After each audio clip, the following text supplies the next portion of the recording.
Tantor Audio, a division of Recorded Books, presents Metamorphosis, a LitRPG adventure by Grindstormer, narrated by Boehmer. Author's note: for those stat-minded individuals, I have moved the starting stats and starting spells list to the end of the book. I have also added a character profiles section there for those who are new to the series. Happy reading. Prologue 1. January 13th, 2073. Will Harris stepped through the portal that led to the beginning of the Earth realm. It was nightfall. He had expected that. As he scanned the grassy field before him, a cold wind passed through the gaps in his plate armor. The Racestrike CEO had decided to transfer as a human warrior, taking a pass on the other race choices. He preferred to engage with game worlds as close to the human experience as possible. The darkened sky was vibrant, with deep, indigo colors, and the grass swayed like silver hair against the wind. The saturated hues were one reason he wanted to experience the Epiphany Realms. Most modern-day MMORPGs were designed with muted palettes. Will wasn't a fan of that trend. He liked how the colors, even at night, popped. Staring at the moon, he wondered whether he should turn around and spend the night in the portal room. It made sense. Out here in the darkened field, he was in uncharted territory and would have to find a place to camp. But you only have the weekend, he thought. That was true. The men who had smuggled him into the banned world had insisted on the return time, warning of the mutation effects that would set in after long stays in the corrupted quantum world. Will thought that was nonsense. Many of his associates, colleagues in the defense contracting business, had spent extended periods in Epiphany before it was shut down, and they were just fine. Will barged forward, leaving the luminescent green portal behind him. Through the darkness, he could see the marsh and the forest ahead of him. "You're making a mistake," his mind urged. Will shook off the thought and pushed on, picking up speed. His boots started sloshing through increasingly muddy terrain.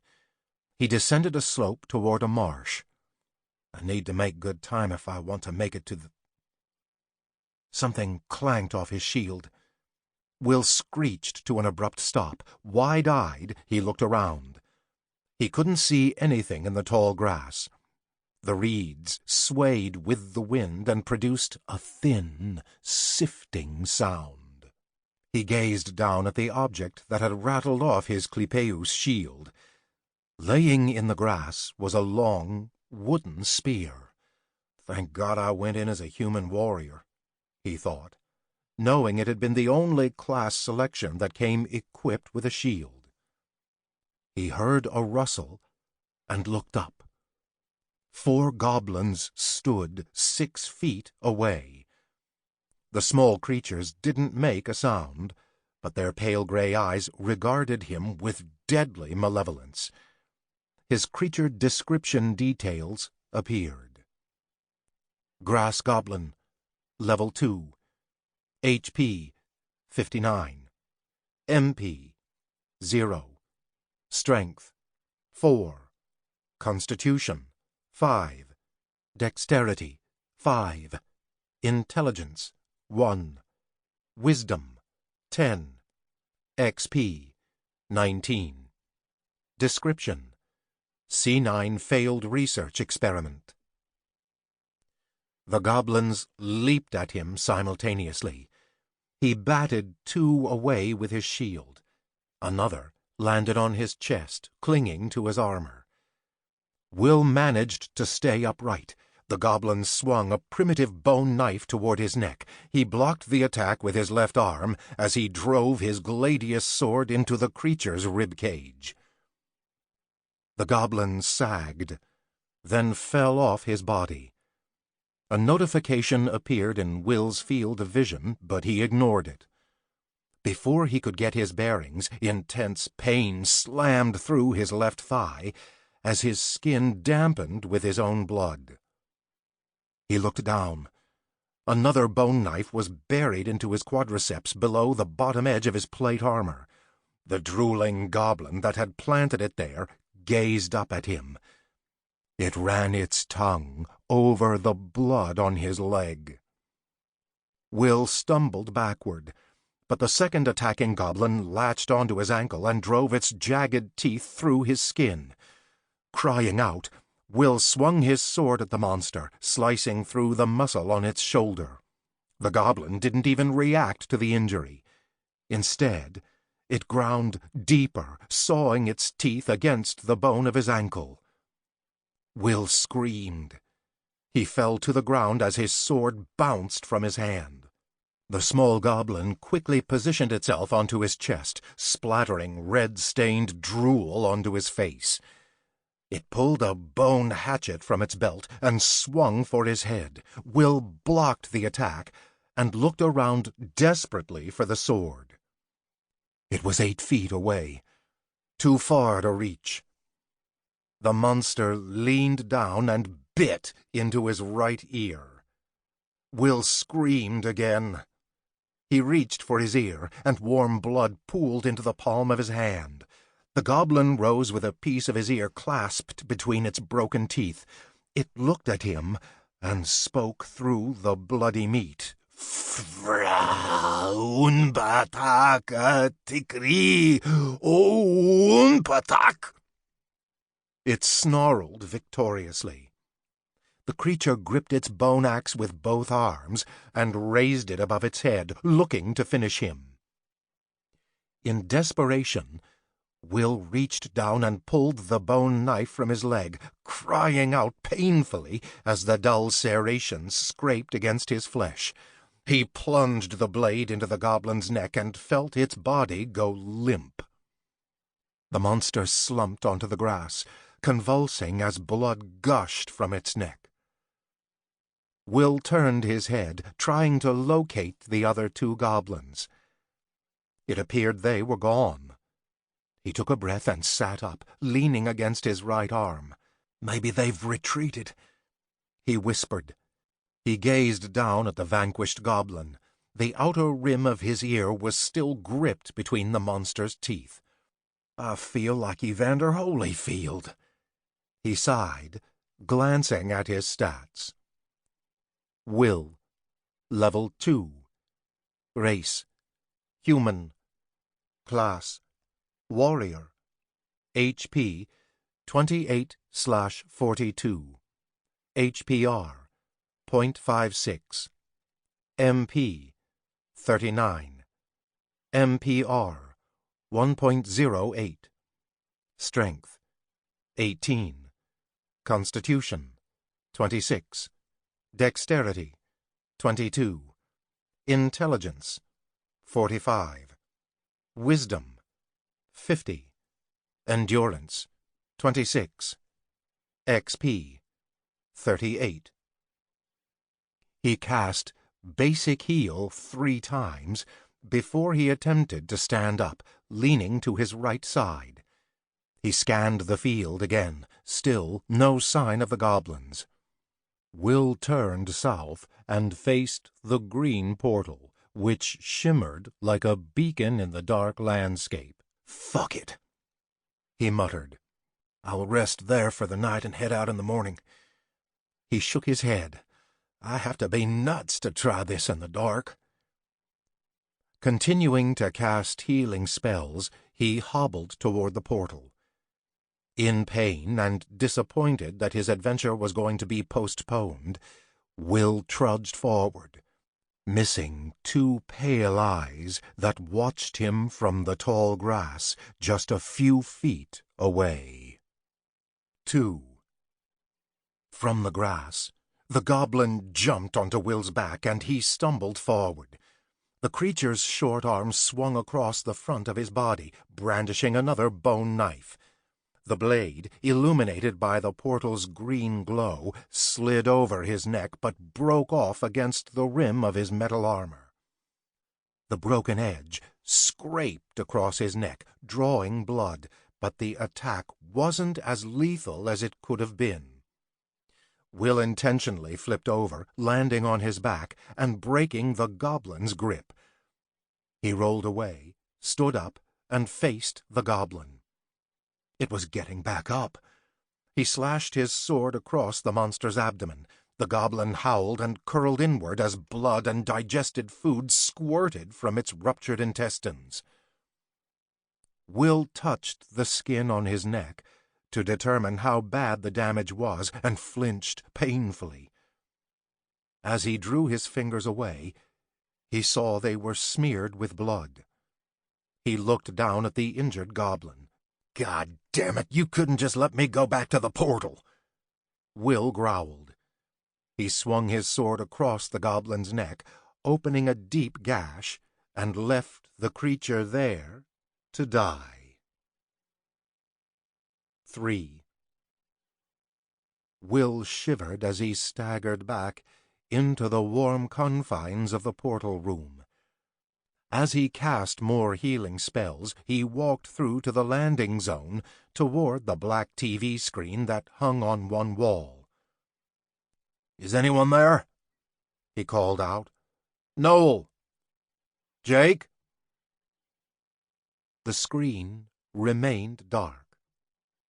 He wasn't surprised. Jake had told Will that he would be on his own and not to expect them until the end of the weekend. It was just as well. Despite the attack and his injuries, he wasn't sure he wanted to give up now. Nevertheless, his initial foray into the fabled Epiphany Realms had almost gotten him killed. His wounds were closing as his skin and tissue healed, but he was still in a lot of pain. He glanced around the room, looking for anything he could use as bedding. Shields, armor, and rudimentary swords hung on a wall. He recognized 4 sets of Jack-of-Plates armor hanging in one section. They were entry-level armor for mages. More importantly, they were constructed from a rough canvas. He grabbed the 4 sets and rolled one up to use as a pillow. Will laid down in a corner to conserve his heat and placed the remaining armor over his body. The units were small and would not provide much warmth. "Beggars can't be choosers," he muttered as he closed his eyes, hoping for a peaceful night. 4. He awoke some time later, refreshed but weary from the attacks. He got up, stepped through the portal a second time, wondering if it was still nightfall. He was greeted with a welcoming sight. The sun was rising on the eastern horizon. The cold wind was gone, and the air smelled fresh. "At least I've got the entire day ahead of me now," he said, trying to convince himself to continue with the adventure. A part of him wanted to stay at the landing zone where he would be safe, but he knew this was his only chance to experience Epiphany. "Jake is my only contact. If I don't do this now, I'll never get the chance again," he whispered. And he was right. Jake, the disgruntled former Cloud9 employee, had his money and would likely not take the risk of smuggling him in again. Will gazed at the eastern and western horizons, where the realm's borders reflected the terrain like an elongated mirror.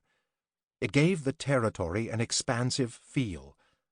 He scanned the landscape for more goblins, but aside from the corpse at his feet, the field looked peaceful, almost inviting. "Okay, you can go," he said to himself, "but be careful." He turned around and passed through the portal one more time to collect the mage armor he had used for bedding. It might come in handy, he thought, as he deposited the items into his inventory, then ventured out into the Earth realm once again. 5. As the sun warmed his skin, Will was reinvigorated. He picked up his pace as he plowed through the field toward the marsh. He passed the goblin corpses and shook his head, realizing how stupid he had been to venture out at night, even with the time constraints. He felt more confident as he waded into the waist-high waters of the marsh. He tried to move quickly, eager to make it to the dry land of the forest just ahead. As he navigated through the murky water, he glanced down and was startled to see a large shape move under the surface just 5 feet away. A moment later, a tentacle rose from the water and reached for him. Will blurted out a startled, "Ah!" and dove to his left side, drenching his body. His creature description details appeared. Silicate, level 1. HP 33. MP 0. Strength 7. Constitution 3. Dexterity 1. Intelligence 1. Wisdom 3. XP 9. Description C9. Failed research experiment. The creature moved slowly toward him. Will rushed through the water with his boots sinking into the mud, slowing him down, but he stayed ahead of the silicate. He started giggling hysterically as he sloshed out of the march and climbed up onto the clearing. "Meep, meep!" he shouted, imitating the Coyote Roadrunner episodes he had seen as a boy. He fell onto the grass, laughing and clutching at his sides. He rolled over to face the marsh, wary of the advancing predator. The silicate's black tentacle swept across the water's surface like a waving hand, but the creature didn't advance past the marsh.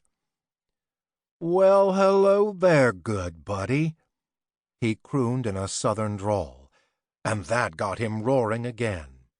He curled inward as he laughed wildly into the dew-dampened grass. "Man, what have I been smoking?" he yelled. His face was turning red, but the hysteria was subsiding. Will was grateful for that. His stomach was aching. He shook his head and staggered to a standing position. With muddy water dripping from his armor, he turned and faced the forest. Yellow sunlight dappled through the enormous trees, but the woods seemed to go on forever. Aware that his time was short, Will marched through the forest, hoping to reach the Earth Tower before evening. 6. By midday his energy and humor had waned, and his fatigue had caught up with him. As he lumbered through the forest, his pace slowed. It disappointed him that there wasn't more to see. Outside of the goblins and the silicate, he saw nothing but run-of-the-mill earth animals. "Why would they start a game like this?" he grumbled. "Is this supposed to be some rite of passage?" Will shook his head and continued past the redwood trees. As the sun rose in the sky, the temperature became sweltering. His armor had dried, but his underwear and boots were soaked, making his trek a miserable experience. "Maybe I should turn around now," he muttered. "What's the point of hiking through a forest like this? I could do this back home." But he knew he wanted to keep going, hoping that his perseverance would pay off. He was sure that, at some stage, he would come across a wow moment. Still, the hours ebbed by, and his mood sank. His skin glistened with sweat and was covered with dirt. By the time the sun started dipping below the tree line, chilling the air, he wondered if he'd have to make camp in the woods.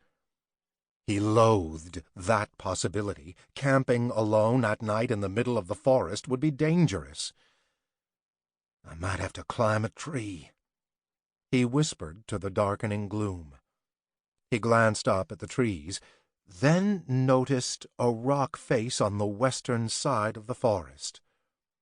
Will quickened his pace, eager to see more.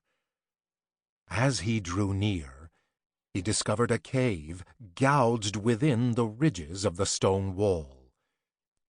In the twilight, Will stopped for a moment, smiling at his good fortune. Then he rushed toward the opening and saw the light at the bottom of the cavern beckoning him. 7.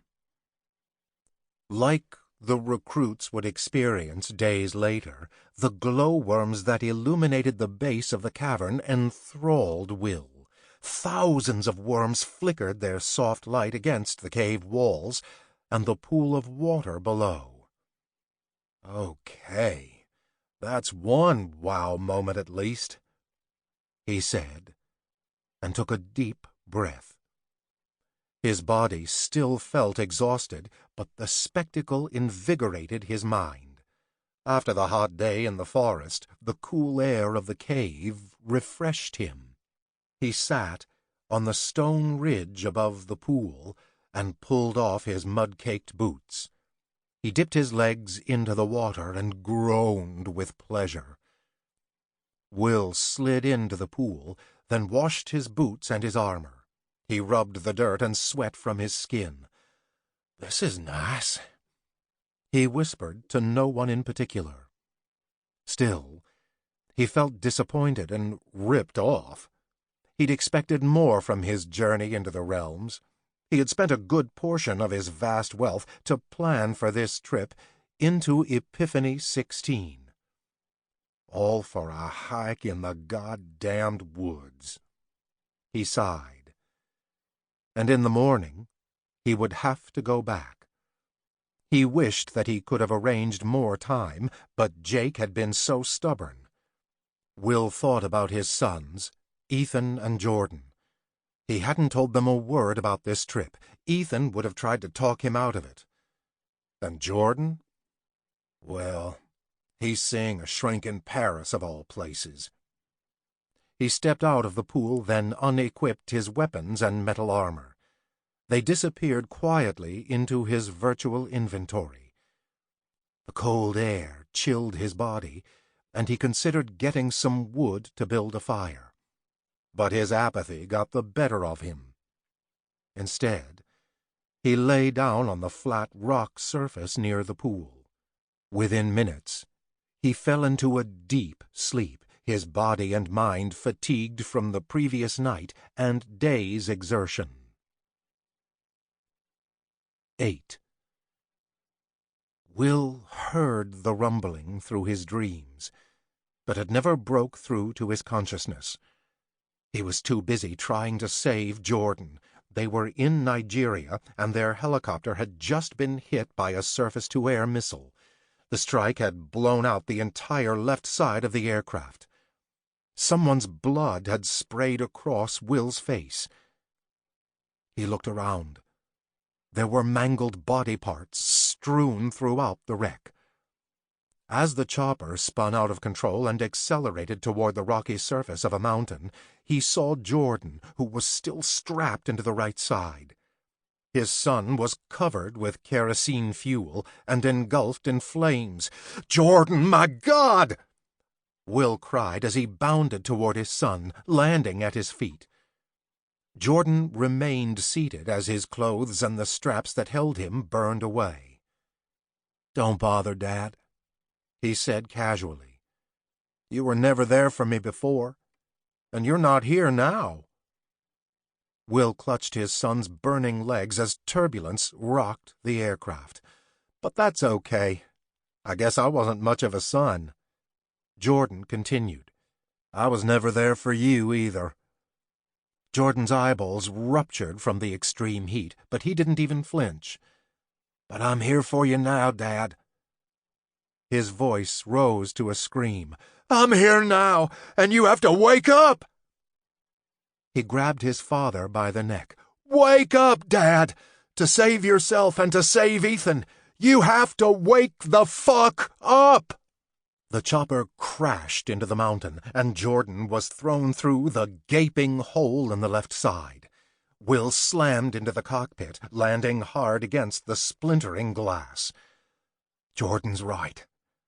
I'm not really here, Will thought. He remembered being in Boston at a Ray Strike board meeting when he'd heard about Jordan's chopper going down. I must be dreaming, he thought. He said, I have to wake up. Will opened his eyes. At first, he couldn't register what he was seeing. He was still disoriented from the dream. Then, his creature description details appeared. Exclamation point, G, backtick, tilde, exclamation point, left bracket, right bracket, less than, 1, exclamation point, period, caret, lowercase m, underscore, left parentheses, left bracket, backtick, exclamation point, tilde, exclamation point, right bracket, less than, 1, exclamation point, hashtag, right parentheses, HP, hashtag, MP, hashtag, strength, hashtag, constitution, hashtag, dexterity, hashtag, intelligence, hashtag, wisdom, hashtag, XP, hashtag, description, caret, period, exclamation point, percentage, underscore, exclamation point, semicolon, less than. The gigantic worm which clung to the cave wall hovered over him silently, assessing its prey. Slime dripped from the edges of its closed mouth and landed on Will's forehead. He realized that the rumbling he had heard in his dream had been the monster busting through an opening in the cave. My armor and weapons, Will thought. I have to... The monster coiled back like a snake and opened its mouth. In a brief instant, Will was hypnotized by the swirling star field that lived inside the creature's fleshy lips. Then, the worm's head slammed down onto him, completely swallowing his body in its glitch-infested mouth. 9. Will raised his arms, defensively, flinched, and screamed, but the sound deadened immediately with no resonance or echo. He opened his eyes and saw the black, desolate universe that surrounded him. Even the bright stars were gone now. What the hell? As he floated vacantly in this godless abyss, Will realized he couldn't breathe. He gasped for air. Nothing. He started hyperventilating. Still, no oxygen passed through to his starving lungs. He clutched at his throat as his lips froze against the cold space. As he drifted in the black, anoxic void, his chest heaved painfully and his lungs burned. God, please! He began losing his consciousness, and, in the gathering dim of his faltering mind, he understood that he was going to die. Far below him, in the endless ichor of the universe, he saw a singular star ascending through the darkness. The pin of light moved slowly toward him. Will moaned as pain erupted through every molecule of his frame. His body elongated like a bizarre, human version of a rubber band. As his flesh dematerialized, losing its form, Sample complete. Ready to continue?